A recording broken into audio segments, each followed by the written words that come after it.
আউযুবিল্লাহি মিনাশ শাইতানির রাজিম। বিসমিল্লাহির রহমানির রহিম। যার নিখুঁত সৃষ্টি কুশলতায় অস্তিত্ব লাভ করেছে এই বিশ্বজাহান, যার অসীম করুণায় স্নিগ্ধ লালন পালনে ধন্য সকল জড় উদ্ভিদ প্রাণ, সেই মহান আল্লাহ তাআলার প্রতি শুকরিয়া আদায় করছি আলহামদুলিল্লাহ। সেই সাথে মানবতার মুক্তির দিশারি বিশ্বনবী হযরত মুহাম্মদ রাসূলুল্লাহ সাল্লাল্লাহু আলাইহি সাল্লামের প্রতি গভীর সালাম, শ্রদ্ধা এবং কৃতজ্ঞতা প্রকাশ করছি। আসসালামু আলাইকুম ওয়া রাহমাতুল্লাহ। আশা করি পরম করুণাময় মহান আল্লাহ তাআলার অশেষ রহমতে আপনারা সবাই ভালো আছেন। তো আজকে আমি আপনাদের সামনে স্বপ্ন বিষয়ক যে ব্যাখ্যাটা নিয়ে আলোচনা করব সেটা হলো স্বপ্নে প্রাসাদ দেখিলে তার মানে কি বা তার ব্যাখ্যা কি হতে পারে।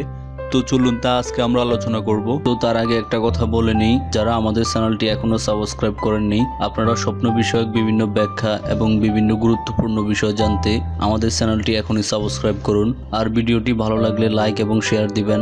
আর আমাদের কোনো ভিডিওতে ডিসলাইক দেওয়ার আগে দয়া করে ছোট্ট একটি কমেন্ট করে জানাবেন কেন ডিসলাইক দিচ্ছেন। তো চলুন কথা না বাড়িয়ে শুরু করি আজকের আলোচনার বিষয়।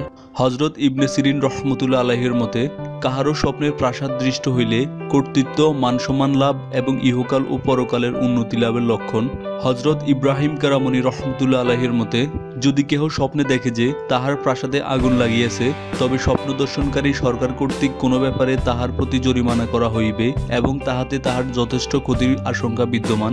হযরত জাবের মাগরিব রহমতুল্লাহ আলাইহির মতে, যদি কেহ স্বপ্নে দেখে যে তাহার প্রাসাদ ভূমিসাৎ হইয়া ধ্বংস হইয়া গিয়াছে, তবে স্বপ্ন দর্শনকারী বিশেষ আর্থিক লোকসানের সম্ভাবনা রহিয়াছে। কোনো ব্যক্তি যদি স্বপ্নে দেখে যে সে কোনো সুন্দর প্রাসাদের সামনে দাঁড়িয়ে আছে, তবে তাহার জীবনে সুখ শান্তি আরাম আয়েশ লাভ করিবার আলামত। যদি কেহ কোনো পুরনো ভাঙ্গা প্রাসাদ দেখিতে পায়, তবে তাহার স্ত্রীর সহিত মনোমালিন্য এবং পারিবারিক অশান্তির লক্ষণ বুঝিতে হইবে।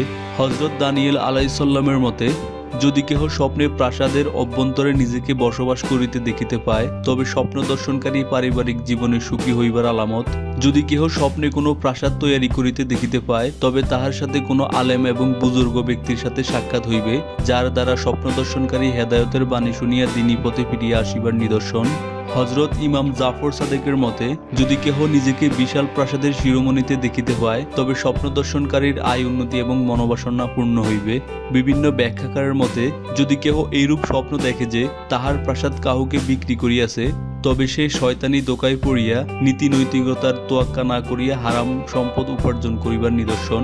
কিন্তু যদি স্বপ্নের প্রাসাদ বিক্রি না করিয়া দান করিতে দেখে অথবা প্রাসাদ ক্রয় করিতে দেখে, তবে স্বপ্ন দর্শনকারী পূর্ণ কাজে নিজেকে নিয়োজিত করিবার আলামত কিংবা হালাল উপার্জন করিবার নিদর্শন। তো আজকের মতো এই পর্যন্তই। আপনারা সবাই ভালো থাকবেন। আর স্বপ্ন বিষয়ক যে কোনো বিষয় জানতে আমাদের ভিডিওর কমেন্ট বক্সে কমেন্ট করে আমাদেরকে জানান। আপনাদের যদি কোনো প্রশ্ন বা মতামত থাকে আমাদের ভিডিওর কমেন্ট বক্সে জানাতে পারেন। আমরা যথাসাধ্য চেষ্টা করব আপনার কমেন্টের উত্তর দেওয়ার জন্য। সবাই ভালো থাকবেন। আসসালামু আলাইকুম।